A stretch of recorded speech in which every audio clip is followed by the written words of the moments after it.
The final chapters tell the story of the Babylonian Empire coming to invade Jerusalem, destroy the temple, and carry the people and the royal line of David off into exile. And so the story ends leaving us wondering, is God done with Israel? Is he done with the line of David? Well, the final paragraph zooms about 40 years forward into the exile, and it tells a very odd story. It's about Jehoiakim, a descendant from David, who would have been king if he was back in Jerusalem.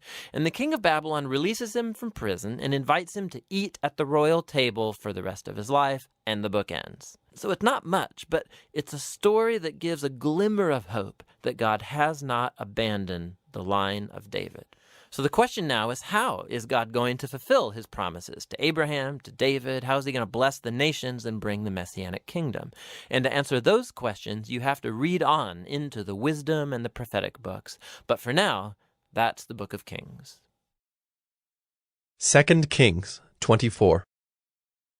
In his days, Nebuchadnezzar, king of Babylon, came up, and Jehoiakim became his servant 3 years. Then he turned and rebelled against him. And the Lord sent against him bands of the Chaldeans, and bands of the Syrians, and bands of the Moabites, and bands of the Ammonites, and sent them against Judah to destroy it, according to the word of the Lord that he spoke by his servants the prophets. Surely this came upon Judah at the command of the Lord, to remove them out of his sight for the sins of Manasseh, according to all that he had done, and also for the innocent blood that he had shed. For he filled Jerusalem with innocent blood, and the Lord would not pardon.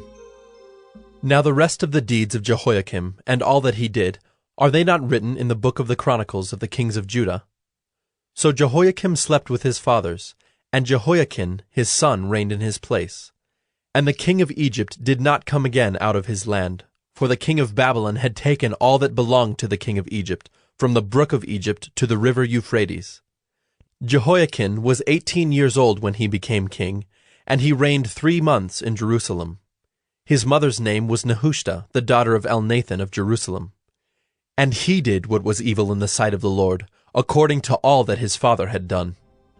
At that time the servants of Nebuchadnezzar, king of Babylon, came up to Jerusalem, and the city was besieged.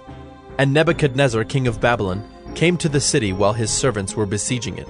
And Jehoiakim, the king of Judah, gave himself up to the king of Babylon, himself and his mother, and his servants and his officials and his palace officials. The king of Babylon took him prisoner in the 8th year of his reign, and carried off all the treasures of the house of the Lord, and the treasures of the king's house, and cut in pieces all the vessels of gold in the temple of the Lord, which Solomon king of Israel had made, as the Lord had foretold. He carried away all Jerusalem, and all the officials, and all the mighty men of valor, 10,000 captives, and all the craftsmen and the smiths. None remained except the poorest people of the land. And he carried away Jehoiakim to Babylon. The king's mother, the king's wives, his officials, and the chief men of the land he took into captivity from Jerusalem to Babylon. And the king of Babylon brought captive to Babylon all the men of valor, 7,000, and the craftsmen and the metalworkers, 1,000, all of them strong and fit for war. And the king of Babylon made Mattaniah, Jehoiakim's uncle, king in his place, and changed his name to Zedekiah. Zedekiah was 21 years old when he became king, and he reigned 11 years in Jerusalem. His mother's name was Hamutal, the daughter of Jeremiah of Libnah. And he did what was evil in the sight of the Lord, according to all that Jehoiakim had done. For because of the anger of the Lord, it came to the point in Jerusalem and Judah that he cast them out from his presence. And Zedekiah rebelled against the king of Babylon. 2 Kings 25. And in the 9th year of his reign, in the 10th month on the 10th day of the month, Nebuchadnezzar, king of Babylon, came with all his army against Jerusalem and laid siege to it. And they built siege works all around it. So the city was besieged till the 11th year of King Zedekiah. On the 9th day of the 4th month, the famine was so severe in the city that there was no food for the people of the land. Then a breach was made in the city, and all the men of war fled by night by the way of the gate, between the 2 walls by the king's garden, though the Chaldeans were around the city. And they went in the direction of the Arabah. But the army of the Chaldeans pursued the king and overtook him in the plains of Jericho, and all his army was scattered from him. Then they captured the king, and brought him up to the king of Babylon at Riblah, and they passed sentence on him. They slaughtered the sons of Zedekiah before his eyes, and put out the eyes of Zedekiah, and bound him in chains, and took him to Babylon. In the 5th month, on the 7th day of the month, that was the 19th year of King Nebuchadnezzar, king of Babylon, Nebuzaradan, the captain of the bodyguard, a servant of the king of Babylon, came to Jerusalem. And he burned the house of the Lord and the king's house, and all the houses of Jerusalem. Every great house he burned down. And all the army of the Chaldeans who were with the captain of the guard broke down the walls around Jerusalem. And the rest of the people who were left in the city, and the deserters who had deserted to the king of Babylon, together with the rest of the multitude, Nebuzaradan, the captain of the guard, carried into exile. But the captain of the guard left some of the poorest of the land to be vine dressers and plowmen. And the pillars of bronze that were in the house of the Lord, and the stands and the bronze sea that were in the house of the Lord, the Chaldeans broke in pieces and carried the bronze to Babylon. And they took away the pots and the shovels, and the snuffers and the dishes for incense, and all the vessels of bronze used in the temple service, the fire pans also, and the bowls. What was of gold the captain of the guard took away as gold, and what was of silver as silver. As for the 2 pillars, the one sea, and the stands that Solomon had made for the house of the Lord, the bronze of all these vessels was beyond weight. The height of the one pillar was 18 cubits, and on it was a capital of bronze. The height of the capital was 3 cubits. A latticework and pomegranates, all of bronze, were all around the capital, and the 2nd pillar had the same with the latticework. And the captain of the guard took Seraiah the chief priest, and Zephaniah the 2nd priest, and the 3 keepers of the threshold. And from the city he took an officer who had been in command of the men of war, and 5 men of the king's council, who were found in the city, and the secretary of the commander of the army, who mustered the people of the land, and 60 men of the people of the land, who were found in the city. And Nebuzaradan, the captain of the guard, took them and brought them to the king of Babylon at Riblah. And the king of Babylon struck them down and put them to death at Riblah in the land of Hamath. So Judah was taken into exile out of its land. And over the people who remained in the land of Judah, whom Nebuchadnezzar king of Babylon had left, he appointed Gedaliah, the son of Ahikam, son of Shaphan, governor.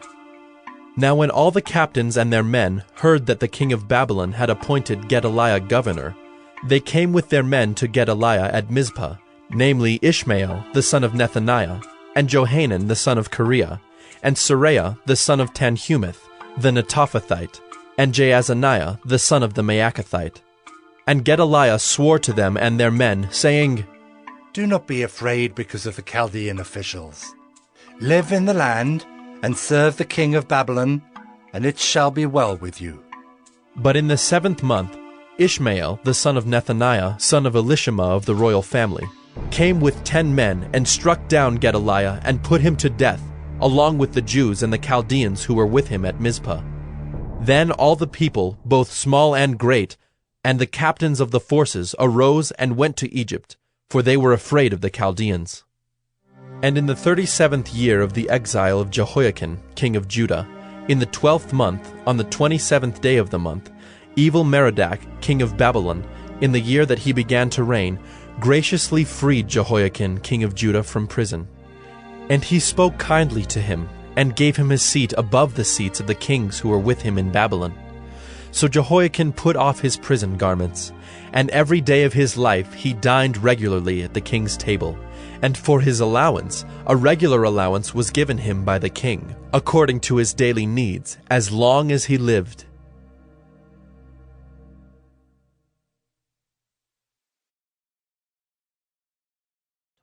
Now, the book's conclusion is really unique, too. At the very end of the book, the king of the Persians, his name's Cyrus, and he tells the Israelites that they can go back home, return from exile, rebuild the city and the temple. And he says, last line of the book, "Whoever there is among you, of all his people, may the Lord his God be with him, and let him go up." And that's how the book ends, with an incomplete sentence. Now, of course, the author knows about the first return from exile and the stories of Ezra and Nehemiah, but clearly in his view, the prophetic hopes of Israel were not fulfilled in those events.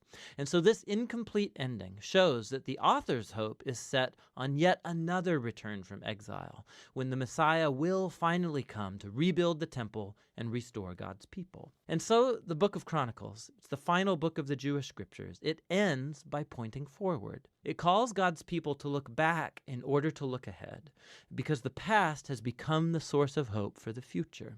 So Chronicles concludes the Old Testament as a story in search of an ending, and that's what this book is all about. 2 Chronicles 36. The people of the land took Jehoahaz the son of Josiah and made him king in his father's place in Jerusalem. Jehoahaz was 23 years old when he began to reign, and he reigned 3 months in Jerusalem. Then the king of Egypt deposed him in Jerusalem and laid on the land a tribute of 100 talents of silver and a talent of gold. And the king of Egypt made Eliakim his brother king over Judah and Jerusalem, and changed his name to Jehoiakim. But Necho took Jehoahaz his brother and carried him to Egypt. Jehoiakim was 25 years old when he began to reign, and he reigned 11 years in Jerusalem. He did what was evil in the sight of the Lord his God. Against him came up Nebuchadnezzar, king of Babylon, and bound him in chains to take him to Babylon. Nebuchadnezzar also carried part of the vessels of the house of the Lord to Babylon, and put them in his palace in Babylon. Now the rest of the acts of Jehoiakim, and the abominations that he did, and what was found against him, behold, they are written in the book of the kings of Israel and Judah. And Jehoiakim his son reigned in his place. Jehoiakim was 18 years old when he became king, and he reigned 3 months and 10 days in Jerusalem. He did what was evil in the sight of the Lord. In the spring of the year, King Nebuchadnezzar sent and brought him to Babylon, with the precious vessels of the house of the Lord, and made his brother Zedekiah king over Judah and Jerusalem. Zedekiah was 21 years old when he began to reign, and he reigned 11 years in Jerusalem. He did what was evil in the sight of the Lord his God. He did not humble himself before Jeremiah the prophet, who spoke from the mouth of the Lord. He also rebelled against King Nebuchadnezzar, who had made him swear by God. He stiffened his neck and hardened his heart against turning to the Lord, the God of Israel. All the officers of the priests and the people likewise were exceedingly unfaithful, following all the abominations of the nations. And they polluted the house of the Lord that he had made holy in Jerusalem. The Lord, the God of their fathers, sent persistently to them by his messengers, because he had compassion on his people and on his dwelling place. But they kept mocking the messengers of God, despising his words and scoffing at his prophets, until the wrath of the Lord rose against his people, until there was no remedy. Therefore he brought up against them the king of the Chaldeans, who killed their young men with the sword in the house of their sanctuary, and had no compassion on young man or virgin, old man or aged.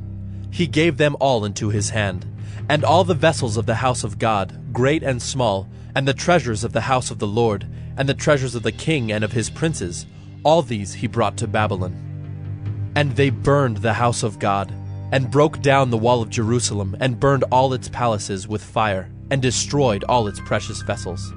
He took into exile in Babylon those who had escaped from the sword, and they became servants to him and to his sons, until the establishment of the kingdom of Persia, to fulfill the word of the Lord by the mouth of Jeremiah, until the land had enjoyed its Sabbaths. All the days that it lay desolate, it kept Sabbath, to fulfill 70 years. Now in the first year of Cyrus king of Persia, that the word of the Lord by the mouth of Jeremiah might be fulfilled, the Lord stirred up the spirit of Cyrus king of Persia, so that he made a proclamation throughout all his kingdom, and also put it in writing. Thus says Cyrus king of Persia, the Lord, the God of heaven, has given me all the kingdoms of the earth, and he has charged me to build him a house at Jerusalem, which is in Judah. Whoever is among you of all his people, may the Lord his God be with him. Let him go up.